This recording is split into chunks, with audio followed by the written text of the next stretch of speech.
Hi, it's Khandie, and I'm going to talk to you about 5 signs that you need to be looking for when you are considering upping your prices, if you like, because so many people have reached out and asked me, when do I up doing my prices? And I know it's a scary time, so let's just get into it because they're pretty easy.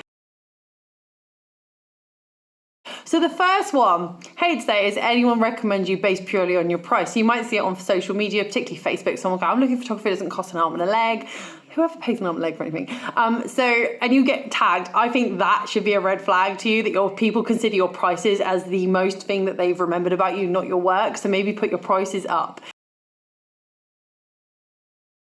The other one is when you are investing a lot more energy into your photography. So be it that you've expanded your education, or maybe you've invested more in equipment, or you've become more experienced. With all of that comes additional sort of pricing increasing, because that's not the best way to put it, is it? But as you become more experienced and more advanced in your photography, your prices should reflect that. And so if you haven't boosted your prices since you first started, that's a red flag to you, okay? Especially when you have invested so much equipment. Now, this doesn't mean that you chuck your prices up in the first week because you've spent 20 grand on maybe lighting, whoever does that. But you do need to look at like the payoff. Have you done 20 weddings? When was the last time you increased your prices?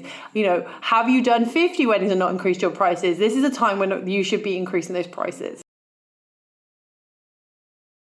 Another one is the cost of doing business has increased. Now, every year prices go up. There's no way getting around it, and it happens. Sometimes we manage to find a little cut though, like maybe we get our Adobe subscription a little cheaper. Wouldn't that be a dream?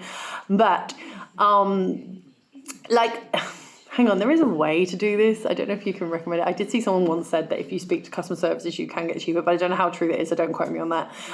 So basically, you have a cost and it's going up in prices, and that you should every year be increasing your prices based purely on the fact that you have more outgoings now. So if you're not doing your outgoings properly and you're not recording them, you're essentially losing money because you're working the same, but you're paying out more. So really think about boosting those prices. Another one is if you are working so much that you find yourself having no free time. That's a sign that people find you quite cheap, or that you're overworking. What you want to do is work smarter, not harder, which is one of the principles of going self-employed, I think. So think about boosting your prices so you're in the comfortable zone, that you're not having to do 20 shoots to get the price for what you need, your cost of living, the money. Think about maybe reducing that, putting those prices up. Again, because you've got more experience, you've got better equipment, you're more advanced at this. That's another one.